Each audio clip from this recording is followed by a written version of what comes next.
Hoy hablaremos sobre el decrecimiento de anfibios. Un anfibio es un animal vertebrado caracterizado por poseer una fase de vida acuática y otra fase terrestre. Los anfibios representan cerca del 3% de todas las especies del mundo y cerca del 48% de ellas están amenazadas o en peligro de extinción. Las poblaciones de anfibios de todo el planeta han sufrido de forma muy significativa las consecuencias del cambio climático y la destrucción de su hábitat. Muchas especies de ranas y sapos que antes veíamos con frecuencia a la orilla de los ríos y quebradas han ido desapareciendo de la geografía nacional. Esto es lo que ha ocurrido en nuestro país con las poblaciones de anfibios. Pero, ¿cuáles son las causas y consecuencias en la disminución de estas especies?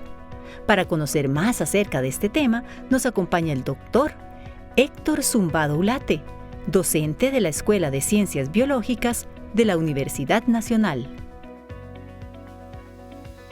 Héctor, bienvenido a Conciencia. Agradecemos mucho que usted se haya apartado de su agenda para estar con nosotros hablando de anfibios casualmente. Bienvenido. Hola Gustavo, muchas gracias por la invitación al programa y aquí estoy a la orden para responder todas las inquietudes. Y sí, efectivamente, venimos a hablar principalmente de la parte de anfibios, ¿verdad? Pero obviamente habrán algunas otras cosas interesantes. Incluso algunas cosas populares le voy a preguntar en el transcurso del programa.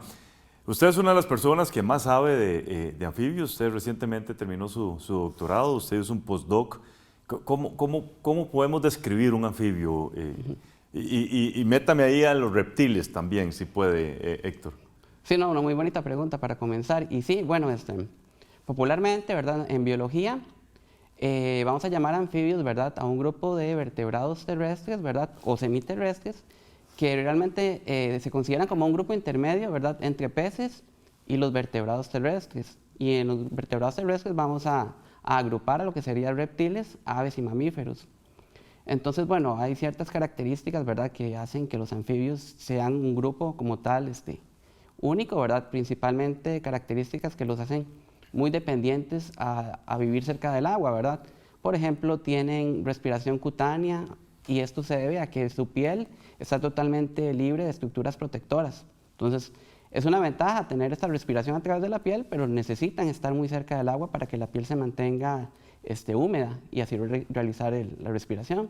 Además, bueno, ellos dependen tanto en la fase de reproducción y el desarrollo del huevo, ¿verdad? De que haya agua para que ocurra, digamos, el desarrollo embrionario. Y además, bueno, muy importante, ¿verdad? Que en muchas especies hay una larva que popularmente se conoce como renacuajo. Esto no está en todas las especies que se llaman anfibios, pero sí en muchísimas. Y con respecto a lo de reptiles, pues históricamente se han estudiado juntos anfibios y reptiles dentro del área de la biología que se le llama herpetología. Sin embargo, es muy importante indicar que son grupos bastante diferentes.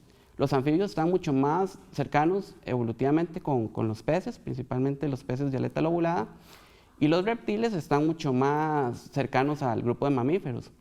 Y hablando de este tipo de consideraciones, ¿verdad?, lo que llamamos popularmente aves, realmente son reptiles que se les llama reptiles aviares. Quiere decir que reptiles, tenemos los considerados, digamos, reptiles verdaderos, serpientes, lagartijas, tortugas, y los reptiles aviares, que son las aves, que son descendientes de los dinosaurios, ¿verdad? Entonces son cosas que popularmente no siempre son tan conocidas, ¿verdad? Entonces, simplemente anfibios y reptiles se estudian juntos por historia, pero eso no debería ser así. Pero son grupos totalmente diferentes. Totalmente diferentes. Usted me comentaba antes de iniciar el programa que más o menos cuando usted estaba en tercer año de la carrera de biología, se inclinó por los anfibios. ¿Cuál fue esa motivación, Héctor? Compártala con nosotros. Sí, claro. Bueno, digamos desde que ya estaba en el colegio me gustaba mucho la biología y sí tenía cierta afinidad hacia anfibios y reptiles. Y en ese momento yo mismo también pensaba que eran como grupos muy, muy cercanos. Ya entré y mis profesores asesores, ¿verdad? Primero don Rafael Acuña, que es experto en tortugas, pero ya está pensionado.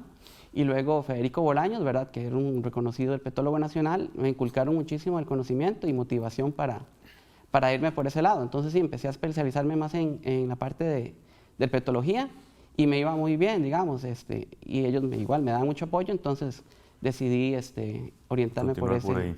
¿Cuántas especies de anfibios en el planeta? ¿Se conoce? ¿Se tiene ese dato? Sí, va a variar un poquito según la fuente, pero digamos que estamos muy cerca de las 9.000 especies, ya estamos cerca de las 8.900 y probablemente ya para el año que viene hayan 9.000 especies descritas en el mundo. ¿Existe la esperanza de que se van a ir encontrando más y más? Sí, de hecho, incluso, ¿Y el proceso de extinción? Sí, lo que pasa es que el problema, la verdad, es que ya son especies descritas, pero de esas especies descritas muchas se han extinto. Y sí, más o menos viendo las tasas con que se encuentran organismos en el mundo, hay zonas de alto endemismo, un ejemplo Talamanca en Costa Rica, donde se siguen encontrando especies, entonces es muy probable que rápidamente se alcancen las 9.000 especies descritas a nivel global. ¿En Costa Rica? En Costa Rica hubo unos registros que salieron hace como 2 semanas de Talamanca, entonces si no me equivoco el número anda cerca de las 227 especies, 228 por ahí. ¿Podríamos decir que es el grupo más amenazado del planeta? Sí, por lo menos en cuanto a vertebrados, sí. Hay estudios, ¿verdad?, que muestran que entre 40 a 60, 65% de las especies enfrentan amenazas, esto según organizaciones como la UICN, ¿verdad?, y otras organizaciones no gubernamentales encargadas de la conservación de especies. Y sí, hay muchas evaluaciones, ¿verdad?, que muestran que los anfibios como grupo, ¿verdad?, principalmente las ranas y los sapos, están muy amenazadas a nivel global por múltiples causas. Ahora que usted menciona los sapos, yo siempre socializo un poco los temas que voy a tratar. Y ayer me llamó la atención un comentario que hizo una persona de que el sapo es el macho de la rana. Aclaremos eso. Sí, no, es una pregunta muy curiosa. Aquí viene parte de los problemas por los nombres comunes, ¿verdad? Realmente, lo que llamamos ranas y sapos son organismos que se catalogan dentro de anfibios como anuros. Y generalmente a los anuros que tienen la piel lisa, que saltan mucho más distancia, que son más coloridos, la gente les llama ranas. Y a los anuros que tienen la piel como más verrugosa, que son como más, digamos que robustos, y por el tipo de canto que hacen también se les llama sapos. Pero realmente todos son anuros y en este caso en particular el sapo, ¿verdad? Voy a referirme al sapo común, suponiendo que la pregunta era dirigida hacia el sapo común. En el sapo común van a haber machos y hembras, quiere decir que el sapo hembra sería el complemento del sapo macho. Igual en ranas. Ajá, rana hembra. Hay ranas y ranos. Exactamente, ranas y ranos. Exactamente. Permítame hacer una primera pausa, Héctor. Ya regresamos con todas y todos ustedes. Estamos hablando con Héctor Zumbado Ulate, quien es profesor de la Escuela de Ciencias Biológicas de la Universidad Nacional. Ya regresamos.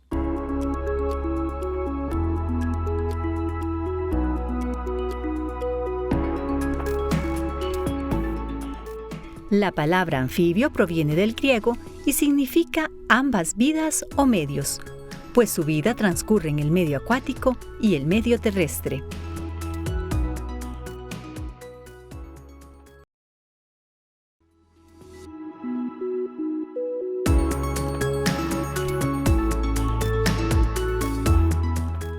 Muchas gracias por continuar con nosotros. Estamos conversando con el doctor Héctor Zumbado Ulate, quien es docente de la Escuela de Ciencias Biológicas de la Universidad Nacional.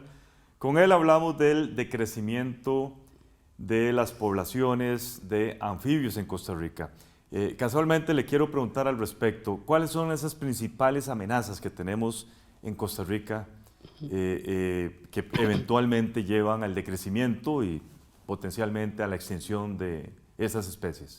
Sí, muy bonita pregunta. Y sí, el problema que se ve en Costa Rica se ha visto a nivel global con las poblaciones de anfibios y bueno, hay múltiples causas. En Costa Rica y tal vez en Centroamérica, muchas poblaciones disminuyeron o incluso se extinguieron.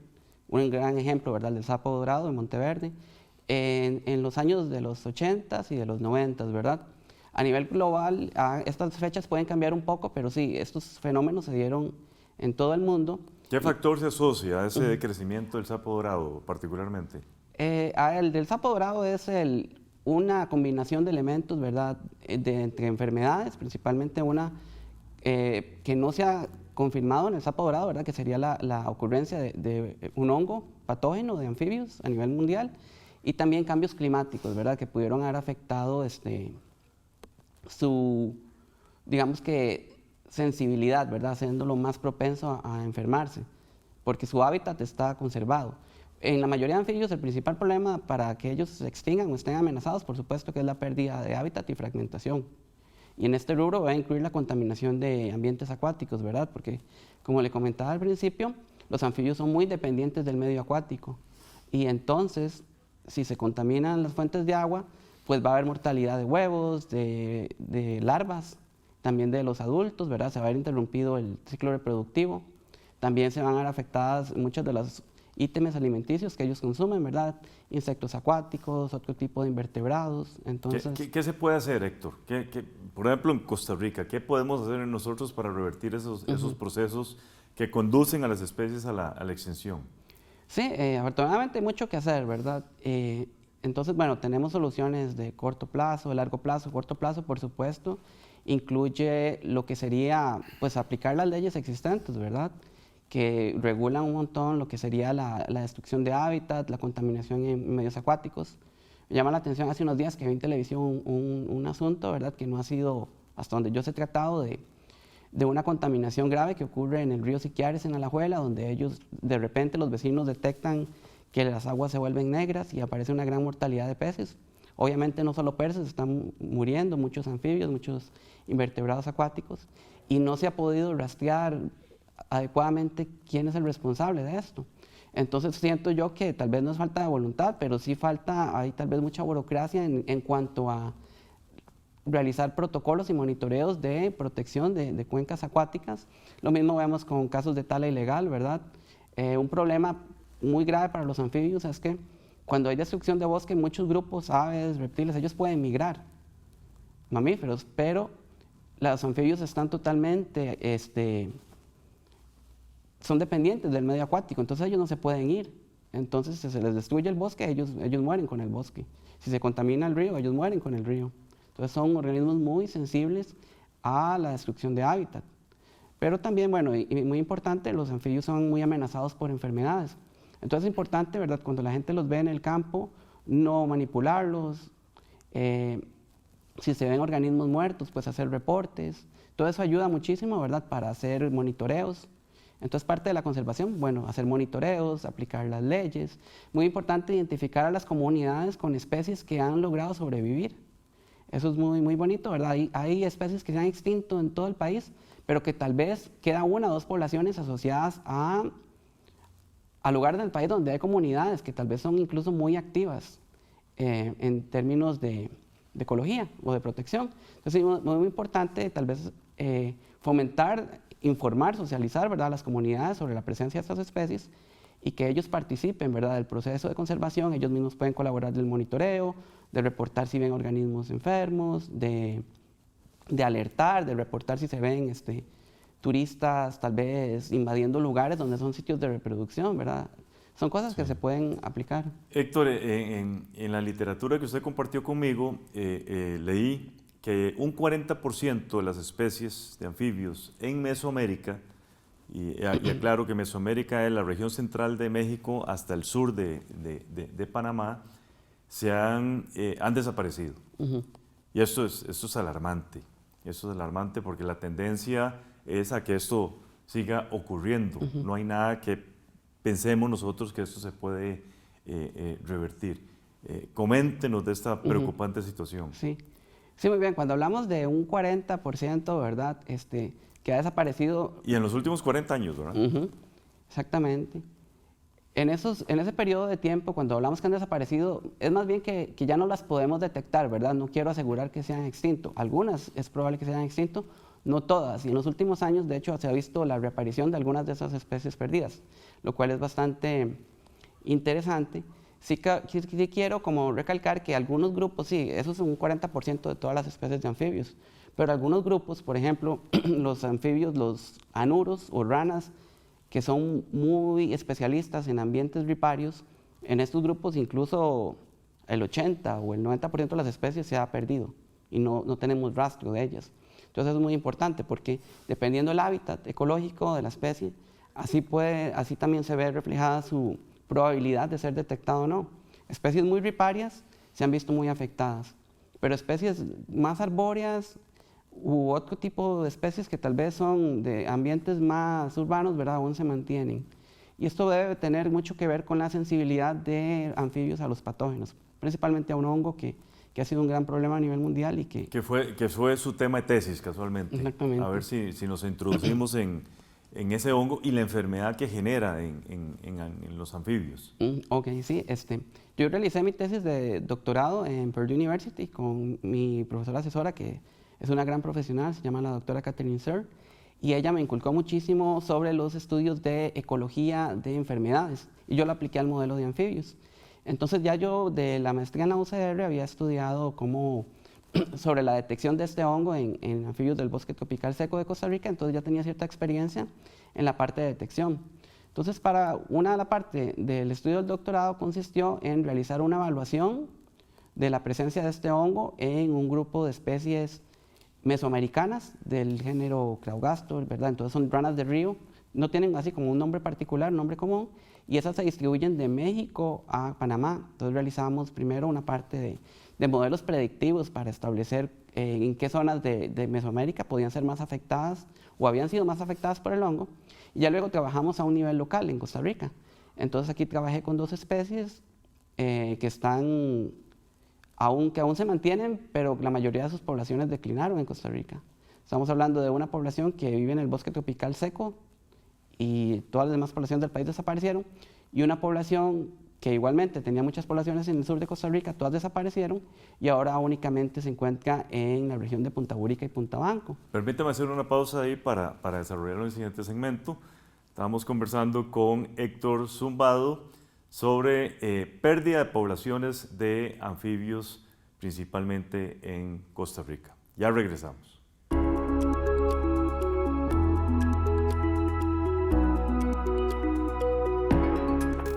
Existen alrededor de 9.000 especies de anfibios distribuidas por todo el planeta, excepto en las zonas muy frías, muy cálidas o en las islas muy lejanas.